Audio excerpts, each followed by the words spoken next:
Raynaud phenomenon is due to abnormal vasoconstriction of digital and skin arterioles. This is from excessive vascular response to cold and stress. Remember that it's normal to shunt blood flow from the skin in cold temperatures to limit heat loss. It is also normal to see a similar situation under stress because we activate our sympathetic nervous system, and this leads to vasoconstriction. When this condition is not associated with another disease, it's called Raynaud disease.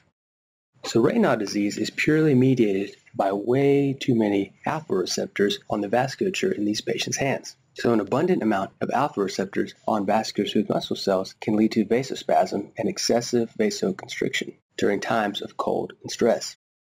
Now Raynaud disease plus another disease such as lupus, CREST syndrome, or a mixed connective tissue disorder is called Raynaud syndrome. The pathophysiology is different in Raynaud syndrome.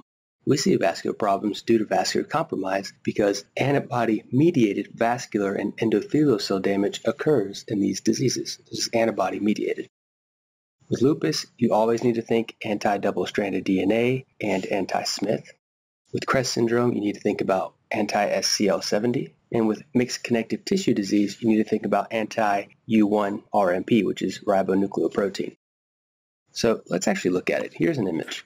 The red arrow highlights the cyanosis. Why is there cyanosis? Because there's decreased blood flow from vasospasm and excessive vasoconstriction.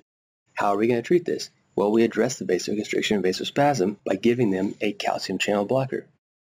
By decreasing the available amount of calcium inside of a cell, that means there's going to be a decrease in vascular smooth muscle cell contraction. Now we move on to the vasculitides. The vasculitides are a particularly high-yield group to master because they have confusing names, varying presentations. They all seem very similar though. That's the good thing. There is some underlying pathophysiology that's common to all of them. So we need to pay special attention to the vessel type and the size and some of the symptoms to be able to understand which one we're talking about. So right now we're going to go ahead and get started with temporal giant cell arteritis. This is a large vessel vasculitis classically involving the cranial branches of the arteries originating from the aortic arch. The classic patient is a female over the age of 50 years old. The name really tells us some good information about this disease. The classic headache associated with this vasculitis occurs in the temporal region of the head. What about the other part of the name, the giant cell? This indicates that giant cells, which are fused macrophages, are seen in the biopsy. The arteritis indicates there's inflammation within the artery wall. Now how does this happen? Well, we don't even know. There's some unknown antigen that activates antigen-presenting cells located in the adventitia of large blood vessel walls. These antigen-presenting cells then tell T cells to come in and start pumping out tons of cytokines. The cytokines recruit macrophages to enter the adventitia of the vessel wall. They do this via the vasa vasorum. So these recruited macrophages are going to now reside in the vessel wall, and eventually they're going to fuse, and the fusion of macrophages forms giant cells. The vessels involved can be the thoracic aorta, arteries of the neck, and branches of the external carotid. It is very rare to see any arteries actually inside of the cranium be involved in this disease. So what happens is that there's going to be intimal thickening and potentially thrombosis at sites of inflammation within the branches of the external carotid artery. This leads to ischemia and the classic symptoms that you'll be tested on. So here's an image showing us some of the vessels that could potentially be involved. So the unilateral headache is often due to involvement of the superficial temporal artery that supplies the temporalis muscle. The jaw claudication is due to involvement of the maxillary artery. The maxillary artery supplies the muscles of mastication. So look for a vignette describing a patient that's been having jaw pain when eating meals. They could potentially be losing weight because of this pain and they just had no idea. The muscles are being used and they're not getting enough blood, so they hurt. Now, why do we give these patients high-dose corticosteroids immediately? We are worried about them going blind because if the ophthalmic artery is involved, they can quickly lose vision. Blast them with steroids to prevent this blindness. Now, one more thing. 40 to 50% of patients with giant cell arteritis also have polymyalgia rheumatica. Look for hints about vague neck, shoulder, or hip pain to tip you off that this person has giant cell arteritis because they also have polymyalgia rheumatica. Another large vessel vasculitis is Takyasu. It classically involves the aorta and its primary branches. So look out for an Asian female, usually in her 4th decade, with unequal, weak upper extremity pulses, myalgias, joint pain, fever, skin nodules, and maybe even ocular disturbances. So here's an image that's very high yield for you to see. So inflammation in the aortic arch, which is this structure here, or one of these great vessels, will eventually resolve with fibrosis. As you can see, the fibrosis causes constriction, and constriction, especially at points here in the great vessels, can lead to unequal pulses in the upper extremity. So this is the left subclavian. So due to this stenosis from the fibrosis, the pulse could be weaker on this side compared to this side. The other side is the right subclavian, coming off the right brachiocephalic. So the reason that there's decreased flow is that we thickened the vessel wall and decreased the diameter of the lumen. Is that good for blood flow? No. Damaging the vessel wall, in addition to occluding the lumen, is going to decrease flow to end organs. We're going to cause ischemia of those tissues, and it's very important that we know how to treat this. We treat this just like we did with giant cell. Give them steroids. Now flash quiz is on us. A 75-year-old female presents with new onset jaw pain and headache at the right temple. What is the most likely diagnosis? Temporal arteritis. The key here will be for you to recognize the signs and symptoms and then make sure you give them steroids. Blast them with steroids to prevent blindness. Now we move on to the medium vessel vasculitides. So polyarteritis nodosa is an immune complex mediated transmural inflammation of medium-sized vessels, classically with renal and visceral involvement. So in your book it says that 30% of these people can actually be seropositive for Hep B surface antigen and Hep B surface antigen antibody. So the thought here is that the Hep B surface antigen and the Hep B surface antigen antibody, along with complement, will form immune complexes. These complexes are going to deposit in the vasculature. So here's our vessel, and they're just going to stick inside randomly all over the place. What they're going to do is they're going to damage the internal elastic lamina and the external elastic lamina. This severely weakens the vessel wall, and this can potentially lead to microaneurysm formation. So renal involvement is incredibly classic. Watch out for an arteriogram showing microaneurysms. They're also going to include some information related to the blood supply to the kidney being compromised. Afferent arterioles are going to respond to poor perfusion by activating the renin-angiotensin-aldosterone system. Chronic activation of the renin-angiotensin-aldosterone system is what leads to the hypertension that we see in these patients. So if test question writers are feeling tricky, you might even see an image like this. Not a renal arteriogram, but a hepatic arteriogram. This will demonstrate that it can be more than just the kidney being damaged. So this hepatic arteriogram has microaneurysms highlighted by the yellow arrows. All of the signs and symptoms are related to the reduced blood flow and ischemia from arterial narrowing and thrombosis. So, there are other organs that can be involved. By damaging some of this splanchnic circulation, you deprive the intestinal smooth muscle of blood. This creates the angina-like crampy abdominal pain that many of these patients will complain about. If the ischemia is really bad, the lining of the intestine can die, slough off, and the patient is going to look in the toilet and see melena. That's kind of scary. Now we treat these patients with steroids and also cyclophosphamide if it gets really bad. This poor kid has another type of medium vessel vasculitis most commonly seen in Asian kids under the age of 4. This is Kawasaki disease. Watch out for fever, cervical lymphadenopathy, conjunctival injection aka red eyes, and a red desquamating rash on the hands and on the feet. It's kind of hard to see the rash, but you can notice how swollen their hands are. Also look out for very red, inflamed lips or a strawberry tongue. Here's the classic image of the strawberry tongue.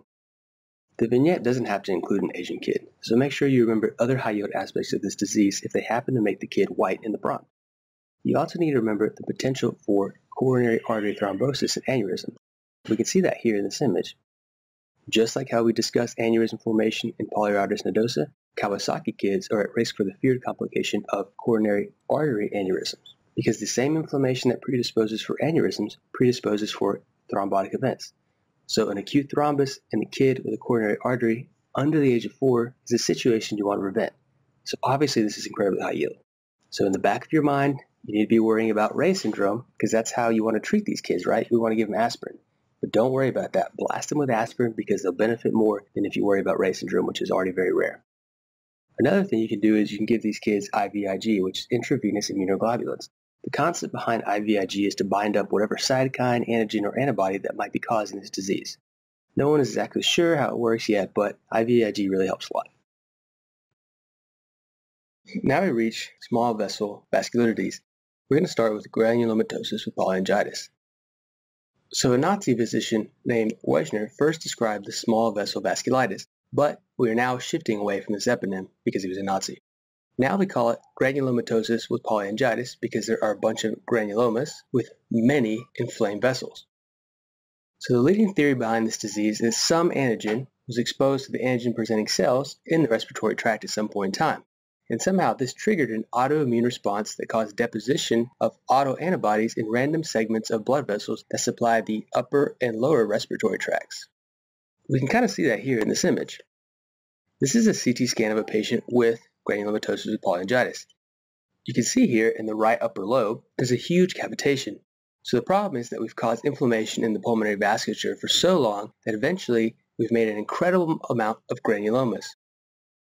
When the granulomas eventually come together, they can potentially cavitate. As you can see here, this is a very large cavity. So the respiratory and renal involvement is absolutely classic. You have to be looking for upper respiratory tract and lower respiratory tract symptoms because damage to the mucosal lining of the nasopharynx or the connective structures can lead to inflammation and bleeding. So be on the lookout for anything about nosebleeds or a collapse of the nasal septum. Now, involvement of the lower respiratory tract can be described as hemoptysis. The hemoptysis is from damage to the pulmonary capillaries lining the alveoli. Blood leaks into the alveoli and the patient coughs it up. So the renal involvement is due to the deposition of a specific antibody called antiproteinase 3.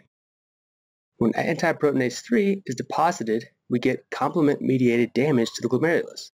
If you disrupt the integrity of the glomerular filtration barrier, you can lose red blood cells directly into the proximal convoluted tubules. Now when this happens, they bind with TAM horsefall protein and we get red blood cell casts. This is extremely important to be on the lookout for these. And for the same reason, these patients can also have very, very frank hematuria. You also treat this with corticosteroids and cyclophosphamide because it's autoimmune. Microscopic polyangiitis. This disease is very similar to granulomatosis with polyangiitis.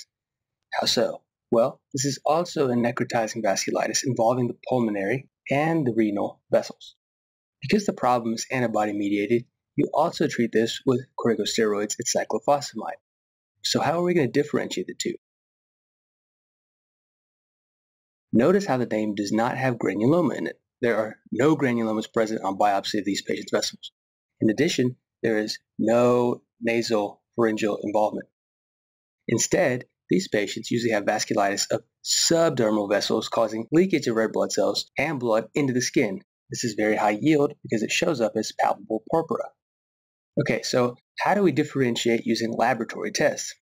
Granulomatosis with polyangiitis, aka Wejner's, is associated with cytoplasmic anti-neutrophil cytoplasmic antibodies. This is C-ANCA. Check out how this only stains the cytoplasm. The nucleus is not affected, and around the nucleus there's very poor staining. So with microscopic polyangiitis, we need to think about something else. We need to think about perinuclear or P-ANCA. This is perinuclear staining. Note how the pattern outlines the nucleuses, but the cytoplasm is not staining at all. We need to be looking out for a specific type of antibody called anti-myeloperoxidase antibody. Remember, myeloperoxidase is an enzyme produced by neutrophils. So do you guys remember the function of myeloperoxidase? Myeloperoxidase uses hydrogen peroxide plus a chloride anion to produce hydrochlorous acid, aka bleach, and this is how neutrophils kill bacteria. So before we move on, sometimes you can hear this word posse-immune glomerulonephritis be tossed around. So what does posse mean? Posse means very little or few. That's because the immunofluorescent staining is very weak. So they describe this often as posse-immune staining. Now for treatment, there seems to be a trend. Again, like we just said, this is also treated with corticosteroids and cyclophosphamide.